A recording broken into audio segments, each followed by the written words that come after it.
Hello guys, welcome back to education IQ. I hope आप सब अच्छे होंगे। तो आज का जो हमारा द हिंदू एडिटोरियल आर्टिकल है वो है welfare spending has been getting a regular pruning. Pruning का मतलब क्या होता है पहले मैं आपको बता देता हूँ। किसी चीज़ का कम होना उसको बोलते हैं प्रूनिंग, मतलब रिड्यूस्ड होना। तो इस हेडिंग का मतलब क्या हुआ, वेलफेयर स्पेंडिंग मतलब जो वेलफेयर प्रोग्राम्स होते हैं लोगों की भलाई के लिए, जो भी खर्चा होता है, स्पेंडिंग होती है, has been getting a regular pruning. उसमें क्या हो रहा है, रेगुलरली रिडक्शन हो रही है, मतलब कम हम लोग जो है वो कम स्पेंडिंग कर रहे हैं। वेलफेयर स्कीम्स में हमें जो है वो ज़्यादा से ज़्यादा जो है वो स्पेंडिंग करनी चाहिए, लेकिन इस हेडिंग का मतलब क्या है, welfare spending has been getting a regular pruning, मतलब रेगुलरली वो क्या हो रहा है, वेलफेयर जो स्पेंडिंग है, हमारा जो खर्चा कर रहे हैं हम लोग, वो कम कर रहे हैं वेलफेयर स्कीम्स के ऊपर। अब इसके अंदर में क्या लिखा हुआ है, एक एक लाइन को मैं हिंदी में एक्सप्लेन करूँगा। कोई भी डिफ़िकल्ट वर्ड मीनिंग आएगा, कोई भी इंपॉर्टेंट टर्म आएगी, उसको मैं आपको साथ साथ में नोट करवाते चलूँगा। तो एक नोटबुक लेके बैठना, difficult word meaning important terms आप लोग साथ साथ में लिखते रहना। तो क्या लिखा हुआ है, this year union budget was criticized by experts over a decline in allocations for welfare schemes in real terms at a time of post COVID-19 recovery when welfare spending should have been a priority। तो इस साल का जो हमारा union budget था ना, उसको criticise किया गया जो एक्सपर्ट्स हैं उनके द्वारा। किस लिए क्रिटिसाइज़ किया गया, क्योंकि जो वेलफेयर स्कीम्स थी ना, उनके लिए जो एलोकेशंस की जाती है, मतलब उनके ऊपर जो मनी लगानी होती है हमें, वो क्या हो गया, डिक्लाइन हो गया, उसमें उसमें कमी आ गई at a time of post कोविड-19 रिकवरी। जबकि हम लोग जो हैं कोविड-19 से जो है वो उबर रहे थे, मतलब कोविड-19 के जो रिकवरी हो रही है, उसकी जो रिकवरी हो रही है, वहाँ से हम लोग जस्ट जो है वो रिकवरी कर रहे थे। उसी टाइम पे जो गवर्नमेंट ने क्या किया, जो हमारी स्पेंडिंग्स थी गवर्नमेंट वेलफेयर स्कीम्स के ऊपर, उनको कम कर दिया। When welfare spending have been a priority, हालांकि उस टाइम पे जो है, जो हमारी वेलफेयर स्कीम्स की जो स्पेंडिंग है वो हमारी मेन प्रायोरिटी होनी चाहिए थी, लेकिन उसके उल्टा हुआ, गवर्नमेंट ने क्या किया, इसको जो है वो कम कर दिया। This the analysis below based on budget paper shows that trend of declining central government spending on critical social schemes is not new. तो जो एनालिसिस किया गया है ना बजट पेपर्स के ऊपर, वो हमें ये बताता है कि ये जो ट्रेंड है ना, कि जो सेंट्रल गवर्नमेंट है वो क्या करती है, जो क्रिटिकल सोशल स्कीम्स है, मतलब क्रिटिकल मतलब जो इंपॉर्टेंट सोशल स्कीम्स हैं, उनमें जो है वो कम मतलब स्पेंडिंग करती है, कम पैसा लगाती है। तो ये जो ट्रेंड है ना, ये कोई नया नहीं है। Having begun when the NDA government came into power, ये तब से स्टार्ट हो गया था जब हमारी एनडीए गवर्नमेंट, जो बीजेपी गवर्नमेंट है, वो पावर में आई थी 2014 से। Since then central allocations for welfare schemes and sectors that ensure basic rights have declined as a proportion of GDP. उसी टाइम के तुरंत बाद से क्या हो रहा है, जो सेंट्रल का जो एलोकेशंस है ना वेलफेयर स्कीम्स के लिए, सेक्टर्स के लिए, जो एंश्योर करता है बेसिक राइट्स, वो उसी टाइम से जो है वो डिक्लाइन हो रहा है जीडीपी के प्रोपोर्शन से, उस वो क्या हो रहा है, कम हो रहा है। तो हम लोग क्या कर रहे हैं, धीरे धीरे जो हमारी स्पेंडिंग है वेलफेयर स्कीम्स के ऊपर, उसको जो है हम लोग कम कर रहे हैं। सक्षम anganwadi and Poshan 2.0 aims to address child malnutrition and hunger. ये जो सक्षम आंगनवाड़ी और पोषण 2.0 एम स्कीम है ना, इसका एम क्या है, चाइल्ड की जो माल न्यूट्रिशन है, मतलब न्यूट्रिशन में जो कमी रह जाती है चिल्ड्रंस के, और जो हंगर है, जो भूख है, उसको कम करना है।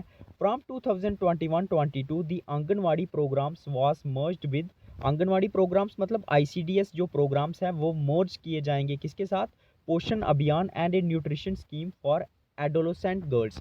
अब ये एडोलोसेंट गर्ल्स कौन सी होती है, जो 13 से 17 साल के होते हैं ना, जो एडल्ट्री की स्टेज में आने वाले होते हैं, उनको बोलते हैं एडोलोसेंट्री, मतलब किशोर अवस्था जो होती है।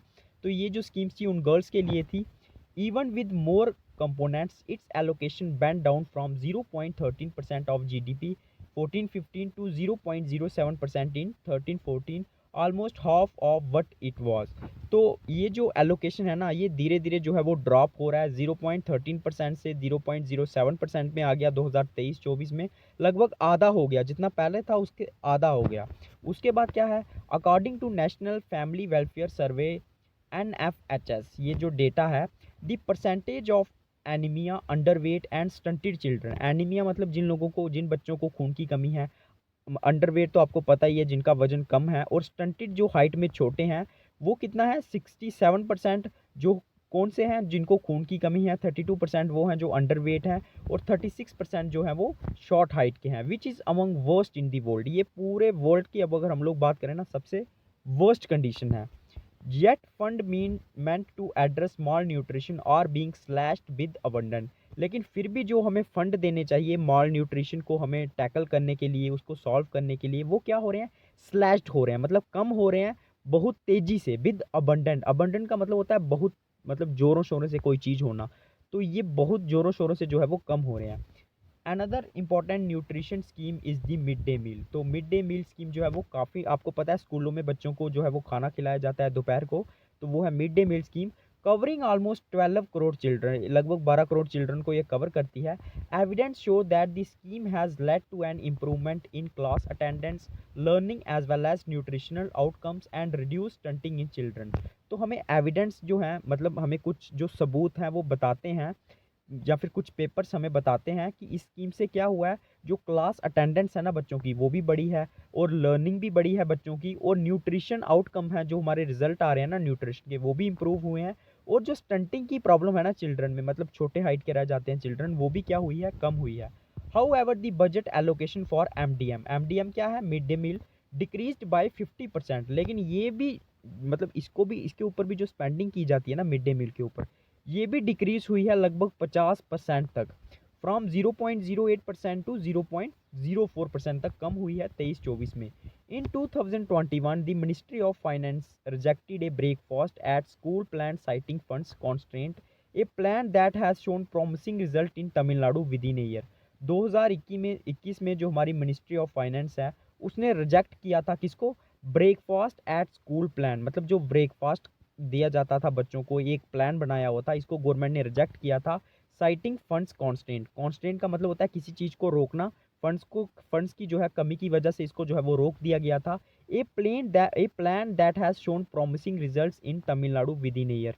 लेकिन ये जो प्लान था ना, इसी प्लान ने जो है वो अच्छे रिजल्ट दिखाए थे जब तमिलनाडु गवर्नमेंट ने इसको इम्प्लीमेंट किया था।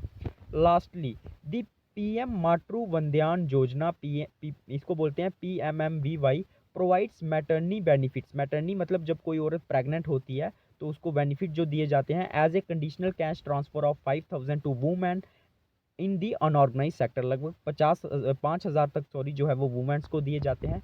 To cover all women and birth as per as National Food Security Act mandate, the scheme needs around 14,000 crore. लेकिन अगर हमें पूरी वुमेन और वर्ड्स को कवर करना है according to National Food Security Act, तो इस स्कीम को लगभग जो है वो 14 करोड़ रुपए चाहिए। तो आप समझ सकते हो हम लोग कितने पीछे चल रहे हैं। लेकिन but the PMMVY budget is yet to cross 3,000 crore. लेकिन अभी भी इस स्कीम ने जो है ना 3 करोड़ से ज़्यादा का बजट जो है वो स्पेंड नहीं किया है। मतलब हमें चाहिए 14 करोड़ और हम लोग स्पेंडिंग कितने कर रहे हैं, 3 करोड़ की।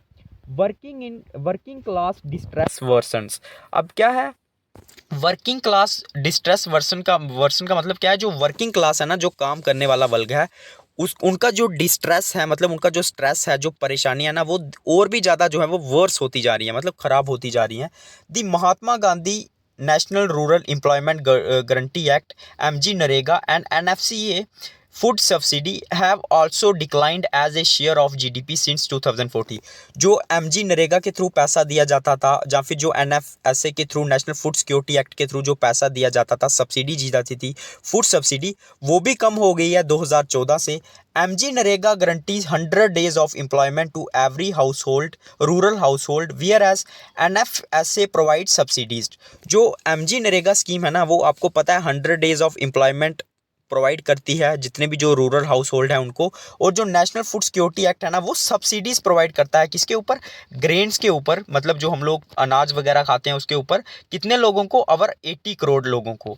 MG NREGA expenditure as a share of GDP went from 0.26% in 14-15 to 0.20% in 23-24। जो MG नरेगा का जो एक्सपेंडिचर का जो शेयर है ना GDP का, वो कितना कम हुआ है, 0.26% 2014-15 में था, वो गिर के 0.20% हो गया है 2023-24 में। फॉर NFCA, मतलब जो नेशनल फूड सिक्योरिटी एक्ट है, इट वेंट टू 0.60%। ये कितना पहुंच गया है, 0.65% this year from 0.94% in 2014-15. As experts point out, MG-Narega and the public distribution system were key to averting disaster during the pandemic. Public distribution system क्या है जिसके through हम लोग जो है, आपको पता है, आपको कोविड पैंडमिक के टाइम क्या हुआ था, जो बिलो पॉवर्टी टाइम मतलब लाइन के जो नीचे के लोग थे उनको फ्री में राशन दिया गया था। अभी भी शायद ये स्कीम चल रही है। तो ये किसके थ्रू किया गया था? पीडीएस के थ्रू, मतलब पब्लिक डिस्ट्रीब्यूशन सिस्टम के थ्रू किया गया था। और जो एक्सपर्ट्स हैं उन्होंने पॉइंट आउट किया था कि जो एमजी नरेगा है और जो पब्लिक डिस्ट्रीब्यूशन सिस्टम है ना, ये की थे किसके लिए? अवर्टिंग का मतलब होता है किसी चीज़ को कम करना। जो डिजास्टर हुआ था ना पैंडमिक के टाइम, तो ये जो स्कीम्स थी वो मतलब बहुत ज़्यादा इंपॉर्टेंट थी, इन्होंने काफ़ी ज़्यादा हेल्प किया था। उसके बाद क्या लिखा है? Both schemes saw record demand in 2021। तो इन स्कीम्स की बहुत ज़्यादा डिमांड हुई थी 2021 में, क्योंकि आपको पता है पैंडमिक के टाइम काफ़ी ज़्यादा जो लोग थे, गरीब लोग थे, वो क्या हो गए थे, उनके जॉब्स चले गए थे। तो एमजी नरेगा ने भी काफ़ी ज़्यादा हेल्प की थी, और जो पब्लिक डिस्ट्रीब्यूशन के थ्रू राशन प्रोवाइड किया गया था वो भी काफ़ी हेल्पफुल रहा था। एमजी नरेगा सा 8.55 crore house hold avail employment. जो एमजी नरेगा है उसके थ्रू लगभग 8.55 करोड़ हाउस होल्ड्स को एम्प्लॉयमेंट मिली थी। अवेल का मतलब होता है किसी चीज़, मतलब कोई चीज़ प्रोवाइड होना। While PDS grain offtake was 93 million tons. लेकिन जो पब्लिक डिस्ट्रीब्यूशन के थ्रू जो ग्रेन्स दिए गए, मतलब जो अनाज दिया गया, वो कितना दिया गया? लगभग 93 मिलियन टन्स तक दिया गया, leading to a expenditure of 2.73% and 0.56% of GDP on NF से। इसकी वजह से कितना ज़्यादा एक्सपेंडिचर हुआ? 2.73% एक्सपेंडिचर हुआ, और 0.56% हुआ ऑफ जीडीपी किसके ऊपर? नेशनल फूड सिक्योरिटी एक्ट के ऊपर और एमजी नरेगा के ऊपर। However, since 2020-21, NFSA and MG Narega allocations have declined rapidly as a share of GDP. लेकिन 2020-21 के बाद जो नेशनल फूड सिक्योरिटी एक्ट है और जो एमजी नरेगा के थ्रू जो एलोकेशंस दी जाती थी, जो फंड्स प्रोवाइड किए जाते थे, वो डिक्लाइन हुए हैं, कम हुए हैं बहुत तेजी से। जितना हमारा जीडीपी है ना, उससे मतलब उसके परसेंटेज में काफ़ी ज़्यादा कम हो गए हैं। As the economics Gian Drezzi highlighted recently, real wages of casual workers grew at less than 1% per year. तो जो इकोनॉमिक्स है जियान ड्रेजी, उन्होंने हाईलाइट किया था रिसेंटली कि जो रियल वेजिल है ना, वेजिस है ना, जो तनख्वाह दी जाती है, जो हमारे कैजुअल वर्कर हैं जो काम करते हैं रेगुलरली, वो किस हिसाब से बढ़ती है? लेस देन 1% पर ईयर के हिसाब से जो है वो बढ़ती है। फ्रॉम 2000 का बढ़ी है 2014-15 से 2020-21 तक, according to Reserve Bank of India का अगर हम लोग डेटा की बात करें तो काफ़ी कम जो है वो बढ़ रही है। Professor Dreze argues that this worrying trends call for a reorientation. Reorientation का मतलब होता है किसी चीज़ को चेंज करना। तो ये जो मतलब जो हमारे प्रोफेसर हैं वो क्या बोलते हैं, वो आर्ग्यू करते हैं कि ये जो ट्रेंड है ना, ये बहुत ज़्यादा जो है वो चिंता वाला है, और इसके लिए हमें, ये क्या चाहता है कि हमें जो है वो रीओरिएंटेशन की ज़रूरत है, मतलब कुछ चेंजेस की ज़रूरत है हमारी इकोनॉमिक पॉलिसीज़ में, of economic policies with A sharper focus on drivers of ways growth. और हमारा फोकस उन चीज़ों पर होना चाहिए जो हमारी जो वेजेस हैं उनकी ग्रोथ को बढ़ाए। The National Social Assistance Program (NSAP) is a scheme that provide pensions to the elderly, widows जो मतलब विधवा लोग हैं, and disabled individual below the poverty line, and minority assistance families that have lost a breadwinner. breadwinner मतलब जो अपना रोज की रोजी रोटी होती है ना, जो उसको बोलते हैं breadwinner।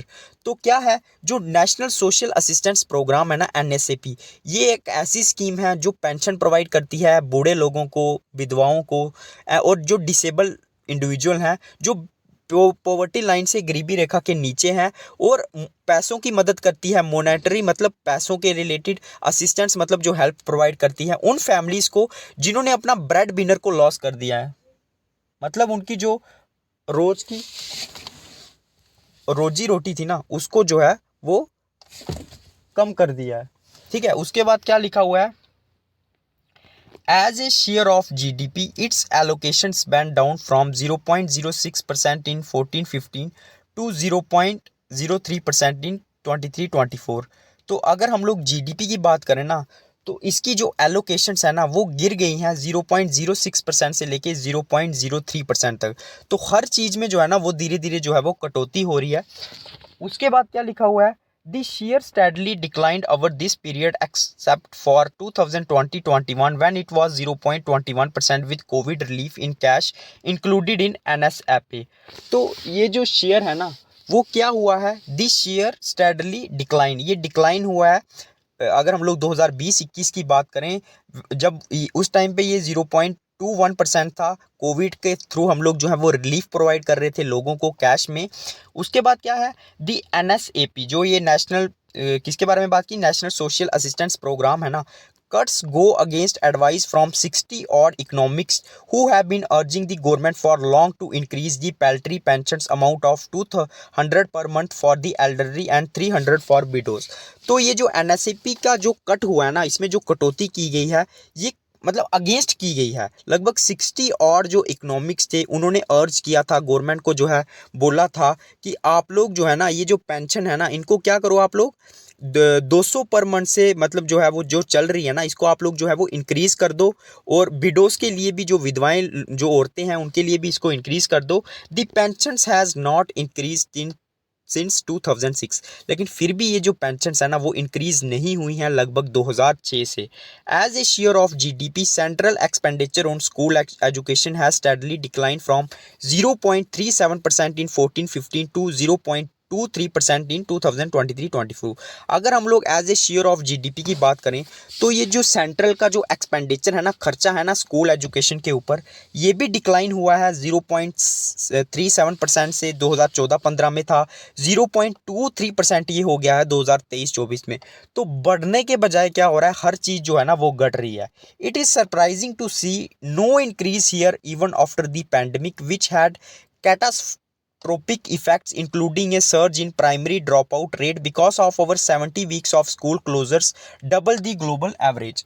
तो क्या लिखा हुआ है, ये बहुत ज़्यादा मतलब सरप्राइज की बात है कि to see no increase here, मतलब कोई भी इंक्रीज नहीं किया गया गवर्नमेंट के द्वारा। पैंडमिक के बाद भी इन स्कीम्स के ऊपर गवर्नमेंट में जो है वो अपनी स्पेंडिंग को नहीं बढ़ाया। विच हैड, मतलब पैंडमिक के जो इफेक्ट थे ना वो एकदम खतरनाक थे। कैटास्ट्रोफिक का मतलब होता है बहुत ज़्यादा भयंकर जो है वो इफेक्ट्स होना, लेकिन उसके बाद भी गवर्नमेंट ने जो है इनके ऊपर जो था वो फंड्स को नहीं बढ़ाया। Including A surge in primary drop out, मतलब जिन बच्चों ने पढ़ाई छोड़ दी ना, उसमें भी जो है वो काफ़ी ज़्यादा जो है वो वृद्धि हुई थी। क्योंकि क्या हुआ, जो हमारे स्कूल्स थे लगभग 70 वीक तक हमारे स्कूल जो थे वो बंद रहे। अगर हम लोग बात करें, only marginal health care gains, marginal का मतलब होता है काफ़ी सीमित, मतलब काफ़ी कम जो है ना वो हेल्थ केयर का हमें जो है वो फ़ायदा होना। अब इसके अंदर में क्या है, हम लोग पढ़ेंगे, health care expenditure unlike other rose under the NDA government. तो जो हेल्थ केयर एक्सपेंडिचर है ना, अगर हम लोग बाकी पार्टीज के बारे में बात करें ना, तो वो एनडीए की जो गवर्नमेंट है, जो बीजेपी की गवर्नमेंट है ना, उस टाइम पे ये एक्सपेंडिचर जो है वो बड़ा है। The share of central health expenditure in GDP went up from 0.25% to 0.30% this year. तो जो शेयर है ना सेंट्रल हेल्थ एक्सपेंडिचर का जीडीपी में, वो इस साल भी बढ़ा है 0.25% से बढ़कर इसको कितना किया है, 0.30% तक ये जो है वो बढ़ा है। तो ये भी जो है ना एक बहुत बड़ी जो है वो अच्छी बात है, क्योंकि हेल्थ केयर पे हम लोग जो है वो ज़्यादा से ज़्यादा पैसा लगा रहे हैं। While this is a welcome change, मतलब ये एक अच्छी चेंज है, अच्छी शुरुआत है। It is too late in a post COVID world. लेकिन अगर हम लोग, मतलब ये अच्छी शुरुआत है, लेकिन ये जो चेंज हुई है ना ये काफ़ी जो है वो लेट हुई है। इन चेंजेस को जो है वो काफ़ी पहले ही जो है वो हो जाना चाहिए था। According to the latest state of the world's children report by UNICEF, India has lowest vaccination rates in South Asia. तो अगर हम लोग यूनिसेफ की बात करें, तो इंडिया के जो, मतलब अगर हम साउथ एशिया के साथ कंपेयर करें इंडिया को, तो सबसे ज़्यादा जो वैक्सीनेशन जो सबसे कम लगी है ना वो इंडिया में लगी हैं। Furthermore, India's out of pocket expenditure on health remains much higher than the global average. लेकिन इंडिया का जो आउट ऑफ पॉकेट एक्सपेंडिचर है ना, मतलब जो एक्सपेंडिचर है इंडिया का किसके ऊपर, हेल्थ के ऊपर, वो बहुत ज़्यादा है अगर हम लोग ग्लोबल एवरेज से बात करें। Pushing millions into poverty each year, जिसकी वजह से क्या हो रहा है, बहुत सारे लोग जो है ना वो गरीबी रेखा में जो है वो आ रहे हैं। ठीक है, उसके बाद क्या है, for this scheme sectors for which comparable data was available, the allocation saw a noticeable increase from 2004-5 to 2013-14। तो क्या लिखा हुआ है, for this scheme sector for which comparable data was available, मतलब इन स्कीम्स के लिए जिसके साथ हमें क्या है, हमारे पास कंपेरेबल डाटा है, मतलब हम लोग जो है इन स्कीम्स को जो है वो कंपेयर कर सकते हैं।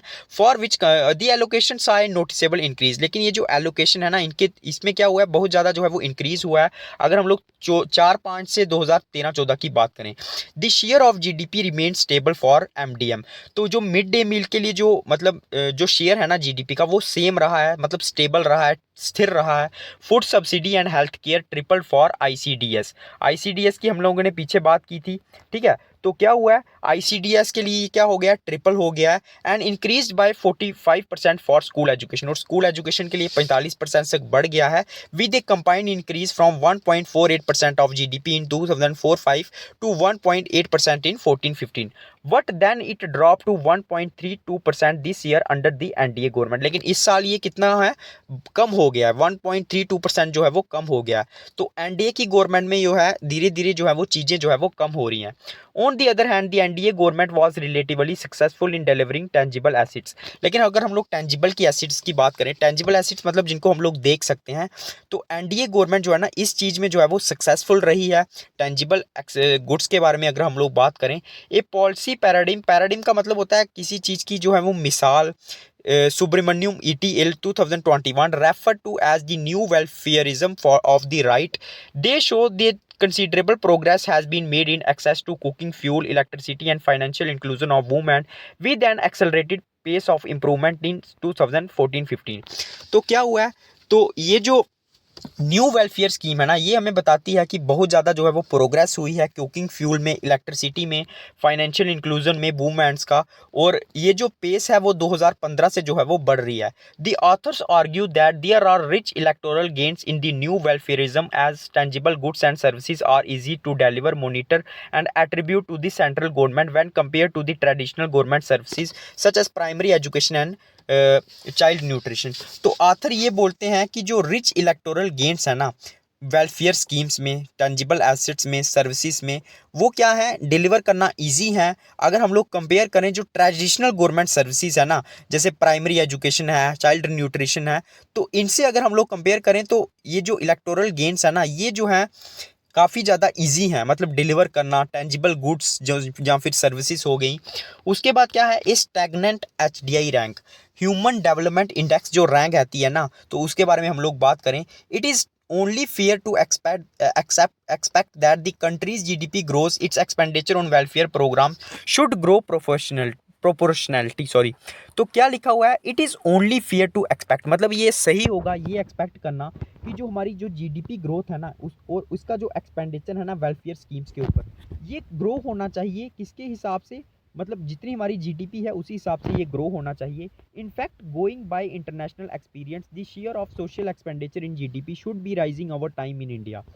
तो अगर हम लोग इंटरनेशनल एक्सपीरियंस से बात करें तो जो सोशल एक्सपेंडिचर है ना जीडीपी का वो राइज होना चाहिए था ओवर टाइम इंडिया में। The vital importance of social security program was acknowledged by the government when it raised the budget allocation for all the aforementioned schemes during the pandemic year to 4.3% of GDP, but we are now back to just 1.5%।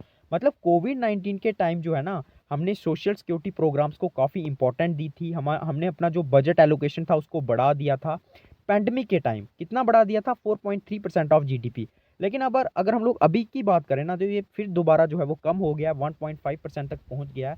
According to world social protection report by the International Labour Organization, only 24.8% of Indians are recovered by at least one social security scheme against the Asia, sorry एक second थोड़ा PDF आगे पीछे हो गया। तो क्या लिखा हुआ है, according to world social protection report by the International Labour Organization, only 24.8% of Indians are recovered by at least one social security scheme against the Asia Pacific average of 44%। तो मतलब सिर्फ कितने आदमी, 24.8% ही जो हैं वो क्या होते हैं, वो होते हैं रिकवर्ड होते हैं। अगर हम लोग अगर हमारी मतलब एक स्कीम की बात करें ना तो हम लोग कितने लोगों को कवर कर पाते हैं, लगभग 24.8%। तो इसको अगर हम लोग एशिया पैसिफिक की एवरेज के साथ कंपेयर करें ना तो वहाँ पे जो है वो 44% लोगों को जो है वो फ़ायदा होता है। Its result can be clearly seen in India stagnant human development index rank at 132 and rising malnutrition levels. तो ये हमें सीधा सीधा पता चल जाता है कि हम किसके थ्रू, हमारी ह्यूमन डेवलपमेंट इंडेक्स रैंक के थ्रू, जो कितनी है 132 है, और मॉल न्यूट्रिशन लेवल्स भी हमारा जो है वो धीरे धीरे राइज कर रहा है। It is difficult for India to be super power with an uneducated and unhealthy population. तो काफ़ी मुश्किल है इंडिया के लिए सुपर पावर बनना अनएजुकेटेड लोगों के साथ और अनहेल्दी पॉपुलेशन के साथ। If physical prudence is a worry, मतलब फिजिकल पैसे को कैसे मैनेज करना अगर ये हमारे लिए चिंता है, we suggest government recover the 4.3 lakh crore of revenue forgone during the tax concessions during the NDA one. तो अगर मतलब आपसे पैसा मैनेज नहीं हो रहा है तो आथर बोलते हैं कि हम लोग आप लोगों को सजेस्ट करते हैं, गवर्नमेंट को सजेस्ट करते हैं कि आप लोग जो है वो 4.3 लाख करोड़ को जो है वो रेवेन्यू जो है उसको रिकवर करें, जो कि हमने फॉरगॉन किया, मतलब हमने खो दिया। किसके थ्रू? टैक्स कंसेशंस के थ्रू, मतलब हमने टैक्स के थ्रू जो है वो कंसेशंस दी, लोगों को टैक्स की माफ़ी दी। किसके थ्रू? एनडीए वन, जब बीजेपी की फर्स्ट टाइम गवर्नमेंट आई थी। और उस another 1.85 lakh crore for gone between 2019-21, और लगभग 1.85 लाख करोड़ को हमने खो दिया 2019-21 में आफ्टर लोअरिंग कॉर्पोरेट टैक्स, क्योंकि हमने कॉर्पोरेट टैक्स को कम कर दिया 2019 में। तो इसके थ्रू भी जो क्या हुआ है, हमारा जो फिजिकल है ना, मतलब फिजिकल का मतलब क्या होता है, जो पैसे के रिलेटेड जो हमारी बजट है ना उसको मैनेज करने में काफ़ी ज़्यादा दिक्कत होती है। ज़्यादा अगर हम लोग कंसेशन प्रोवाइड करेंगे, ज़्यादा जो है टैक्स की माफ़ी करेंगे, टैक्स की कटौती करेंगे। तो ये था आज का द हिंदू एडिटोरियल आर्टिकल। एक एक लाइन को मैंने हिंदी में एक्सप्लेन कर लिया। तो अगर आपको इसका पीडीएफ चाहिए, टेलीग्राम लिंक मैं आपको डिस्क्रिप्शन में दे दूंगा, जाके सब्सक्राइब कर लेना, वहाँ पे आपको पीडीएफ मिल जाएगा। चैनल को लाइक कर दो, सब्सक्राइब कर दो। जय हिंद।